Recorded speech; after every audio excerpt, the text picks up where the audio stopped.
¿Cómo le va, Oliveto? Paulino, Qué placer. ¿cómo estás? Igualmente. Bueno, ¿el consumo está helado de acá a lo que resta del año o en campaña se reactiva en algo? No, yo creo que de acá lo que resta del año va a estar mejor y hay motivos muy contundentes para explicar por qué. El primero de ellos está sucediendo en estos días. Yo lo publicaba el lunes, llegan los sueldos nuevos a la calle a partir de junio. Y esto no es menor porque vos tenés 10 millones de personas, empleados registrados en blanco, ya sea privados o estatales, que con certeza van a cobrar aumentos que están oscilando entre 30, 40 y en algunos casos 50% anual, porque muchos tienen recomposición de parte de lo que se perdió en 2018. Por supuesto, eso no alcanza para ningún boom porque estás previendo una inflación promedio anual del orden del 38 o al 40%, pero una buena parte de esa inflación ya ocurrió. Entonces, la cuenta que hoy hay que hacer es que la gente va a empezar a tener en el bolsillo progresivamente y acumulativamente más dinero, porque aparte los acuerdos van a entrar en cuotas.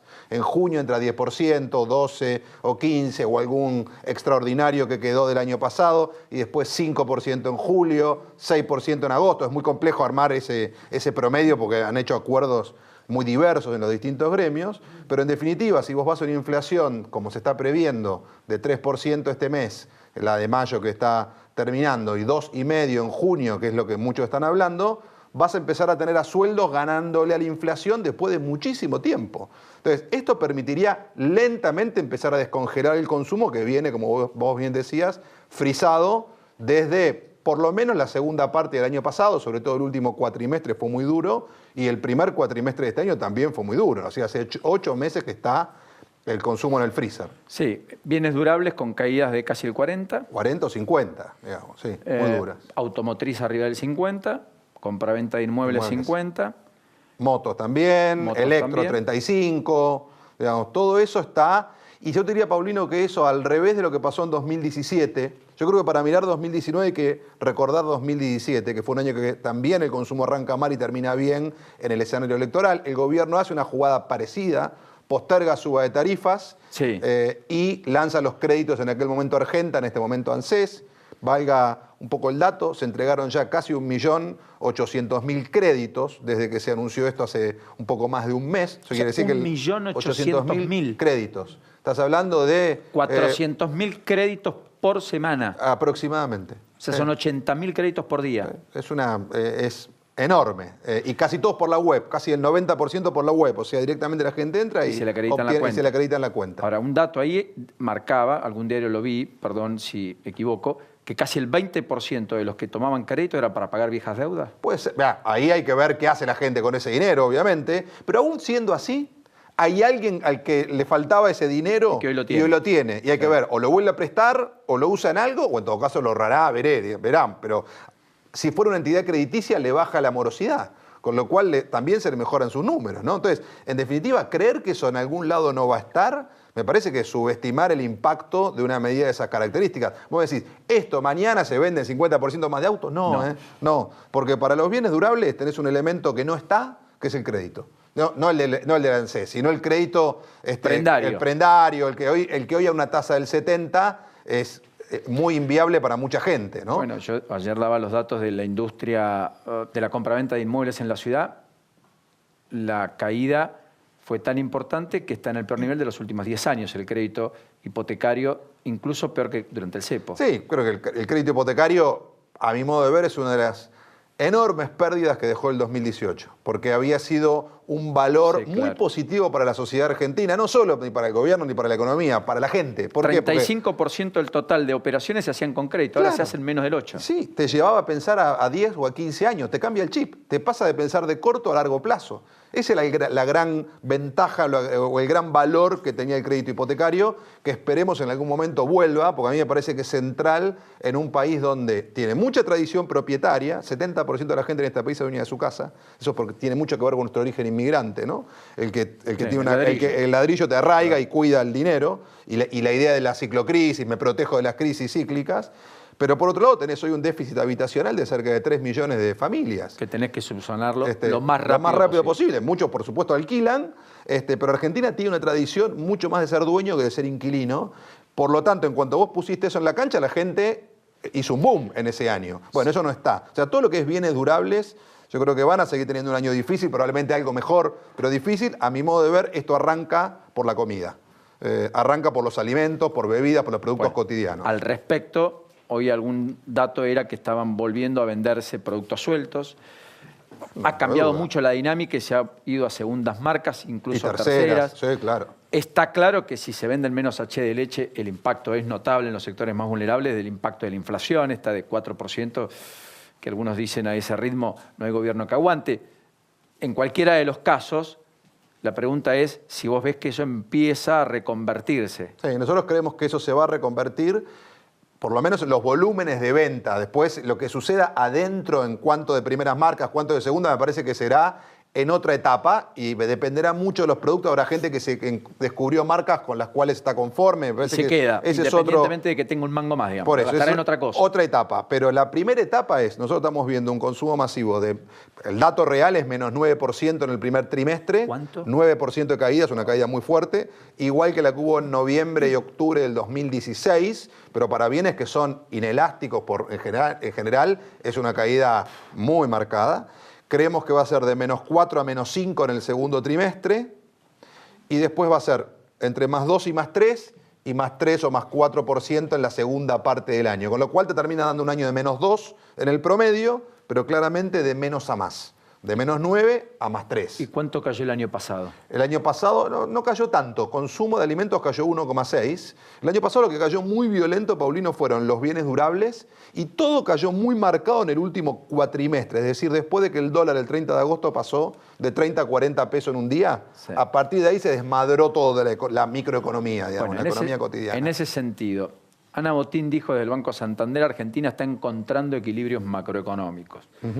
Claudito Suchovicki esta mañana me contaba en la radio ayer, a la mañana, perdón, que hoy la economía tiene una solidez macro a propósito de superávit fiscal, cierto equilibrio fiscal primario, superávit fiscal no, superávit comercial,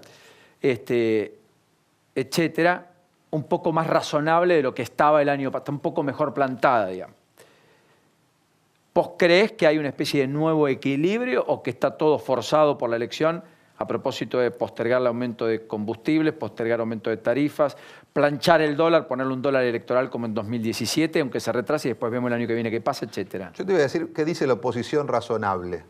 La oposición razonable dice que gran parte del trabajo sucio está hecho.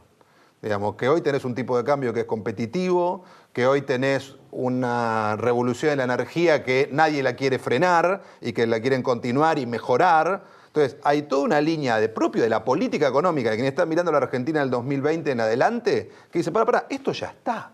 Digamos, que a nadie se le ocurra tocarlo ni cambiarlo. Después corregiremos todo lo que falte. Entonces, respondiendo un poco a tu pregunta ahora desde mi punto de vista, hay elementos que sí te permiten imaginar que vas a terminar teniendo a partir de una economía mejor que la que venís de tener en el último año. Insisto, no es fiesta, no es boom, la proyección para el año es caída de PBI entre menos 1 y menos 1,5, depende quién la mida, hay algunos que prevén menos 2. Ahora, la cosecha está, Paulino, esto vos lo conocés muy bien. Sí. Te lo dice la gente del campo, hacía rato estaban hablando de la mejor cosecha de maíz de la historia, la mejor cosecha en general de la historia, un nivel de exportación muy fuerte, 145 millones de dólares. Eso es un dato, ahora te falta precio. Bueno, hoy cerró la soja, no sé, 3.15 o 3.20, estaba por ahí en Chicago. Sí, pero llegó a 2.80. Claro, entonces, no es lo mismo que a 600, no es lo mismo que a 500, pero de todas maneras, eso es una realidad que cualquiera que subestime el impacto del campo en la economía de la Argentina, fíjese lo que pasó cuando no estuvo. Tanto en el 2018 como en el 2009. 2 sequías muy violentas rompieron la economía. Sumado a que en esos 2 momentos justo el mundo no te acompañó. Lehman Brothers en aquel año, sí, claro. Y venías de pelearte con el campo de más la gripe A. Este año China, Estados Unidos, el año pasado, ¿no? Y Brasil. Entonces, el campo es central. Otro sector clave de los nuevos motores de la economía, turismo. Tuvo el mejor trimestre de la historia de turismo extranjero Argentina en el arranque de este año. Esos son dólares que llegan y además en la balanza turística empezó a tener una diferencia muy importante porque muchos argentinos, obviamente que a dólar de 45 o 50, no se van al exterior a 46, 47, lo que La gran apuesta de los centros de esquí de este invierno de que el argentino no vaya afuera y vaya y vengan los de acá y que vengan los brasileros, lo único que están esperando es la nieve. Y chilenos, tuve la semana pasada en Bariloche, dicen mucho. Que nieve, nada más.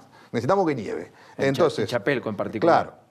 Yapelco, todo el corredor, ¿no? de esquí. Entonces, me parece que hay un tipo de cambio que yo dudo mucho que la política económica que vaya a venir desarme esto, porque fue muy doloroso llegar hasta acá. Digamos, le costó a la economía muchísimo, le costó a la microeconomía, a la cotidiana, muchísimo. Hoy, yo creo que ya nadie te discute tipo de cambio alto. Algunos imaginan tipo de cambio más alto. Entonces, ¿qué es? Un modelo de exportación, de cuidado de los dólares y de generación de dólares genuino, que es a lo que está. Digo, este año vas a tener superávit comercial. Entonces, la foto de hoy, de la movilización, el paro, el caldo de cultivo, el mal humor social, la pérdida de puestos de trabajo, más de 250.000 el año pasado, etcétera, con destrucción de empleo que continuó en el primer trimestre y demás. En particular el sector industrial del primer y segundo cordón del conurbano. Totalmente. Devastador como pegó la crisis y efectivamente allí el ancla de la sostenibilidad política de la expresidenta y la alternativa real de poder. Es que eso está muy vinculado al consumo, por eso digo, esos sectores. La pregunta es, ¿esta foto de hoy es una foto más puesta en el presente y pasado que en el futuro o es una imagen que presagia un futuro con más de estas fotos como Moyano advirtió? Yo creo que es una imagen que tiene más que ver, seguro, con el pasado, porque la Argentina viene a atravesar un año largo muy difícil, como vos bien decías, con una pérdida de puestos de trabajo que básicamente se lleva puesto todo lo que se había generado en 2017. O sea, hoy estás perdiendo todos los puestos de trabajo. En el 2017 generaste 283.000 puestos de trabajo formales. Después discutimos la Hasta calidad. ahora perdiste 250.000, hasta el último dato que hay. Y lo más probable es que cuando termine la cuenta, cuando estén los datos de abril, hayas perdido 280, al ritmo que venía la cosa. Entonces, la clave era esto, si seguía bajando o si empezaba realmente a encontrar un piso y a pegar un poco la vuelta. Ayer publica Ferreres el índice general de actividad que anticipa el PBI mensual, anticipa el EMAE, el del INDEC, y ya le da, si bien cae abril contra abril, le da mejorando abril contra marzo 1,2% y una mejora muy... Mucho de eso tiene que ver con la cosecha, ¿no? Con el campo. Sí. Ahora, una cosa de la matemática que también va a empezar a jugar. Atención con esto en el proceso electoral. El primer cuatrimestre todo compara contra algo que todo el mundo se olvidó, que en el primer cuatrimestre de 2018 que fue bueno hasta la devaluación. A partir de ahora vas a empezar a comparar contra números, entre comillas, malos un poco o muy más, malos. claro, más fácil para la comparación, para que te dé mejor, pues los números son malos y sobre el final del año son muy malos. Imaginando que llegaras a 27 de octubre muy peleado, vas a tener números de septiembre que van a estar comparando con un septiembre que fue muy malo, y si llegas al balotaje, vas a tener números de octubre comparando contra los números del año del final que fueron espantosos. Ahora, en cualquiera de los casos, Guillermo, el gobierno en materia económica no puede construir la campaña. La tendrá que hacer por lo institucional, por la seguridad, por otras cosas, pero no va a ser la economía. Yo creo que, me parece que la campaña la está empezando a deslizar el gobierno, ¿no? La estamos viendo en estos días, cuando está hablando de relato contra realidad, cuando está hablando de cosas muy concretas y está mostrando la inauguración el otro día del Paseo del Bajo. Yo creo que va a haber mucho de eso, va a haber todo un elemento de institucionalidad y creo que desde el punto de vista del gobierno lo que apuesta es que la economía claramente primero no empeore y lentamente empieza a mejorar. Creo que hay algo que muchos decían no lo van a hacer. Y yo creo que el 17 de abril, cuando anunciaron las medidas, Paulino, lo que quedó claro es que estaban dispuestos inclusive a jugar fichas que algunos pensaban que no iban a usar, como postergar la suba de tarifas. Y te tiro un último dato. Productos esenciales. Tú dijeron, no va a andar, no sirve para nada. Obviamente eso no baja la inflación. ¿Sabes cuánto creció la venta de yogur y de té, de los productos que están ahí? 100%. ¿Cuánto? 100%. Se duplicaron las ventas. En los primeros 15 días de vigencia, duplicaron las ventas. La de harinas, 30%. La de polvo chocolatado, 40%. En general, todos los productos están arriba en un mercado que estaba menos 4 en ese momento en supermercados. O sea, conclusión, las medidas proactivas funcionan porque en el consumo no hay ideología, hay pragmatismo. Vos tenés un tipo que es hiperkirchnerista, pero le das un producto, lo puede comprar más barato, va y lo compra, después ve a quién vota. No, son dos cosas distintas. Como el macrista con el kirchnerismo. Usaba la hora 12 y usaba los precios cuidados, sin duda. Ahora, qué fracaso desde la política económica para el gobierno, que dijo que todos los precios iban a estar cuidados porque la inflación no iba a ser un problema, no, claro. porque eso daba cuenta de un mal gobierno, tener que desempolvar precios cuidados, potenciarlo, darle marketing, darle difusión y no apagarlo a 4 años de haber llegado al Sí, gobierno. yo creo que el gobierno ya a esta altura te ha reconocido que ha subestimado en su momento la inflación, ha subestimado la complejidad de bajar la pobreza, digamos, está claro que arranca con un nivel de pobreza y termina con el mismo. 32% el primer trimestre del 16, 32% ahora, o sea, me parece que desde ese lugar no hay mucho que discutir. Perdón, no era una falta de respeto, estaba chequeando la información respecto a paritarias. Quiero dar 2 anticipos. Uno, WOCRA no está homologado, pero hay acuerdo y esta noche Gerardo Martínez, mientras participaba de la foto de la CGT con Héctor Daer, con el resto de los dirigentes gremiales, Bueno, efectivamente, mañana probablemente sea homologado el acuerdo con WOCRA. Se destraba una paritaria importante. La otra, plásticos, se cerró en 2 tramos, un 30%, más cláusula gatillo, comienzo del año próximo. Está pendiente de homologación, podría ser el viernes. El viernes. Y la semana que viene discuten informáticos y textiles, 2 sectores que todavía no pactaron, después del cierre de empleados de comercio, el más voluminoso, casi 1 millón de afiliados, en el transcurso del día de ayer. Con lo cual entras a junio con una masa de dinero nueva en la calle, muy importante, más el aguinaldo. Gracias, Guillermo. Gracias. Enorme placer, como siempre. Igualmente. Muy gentil.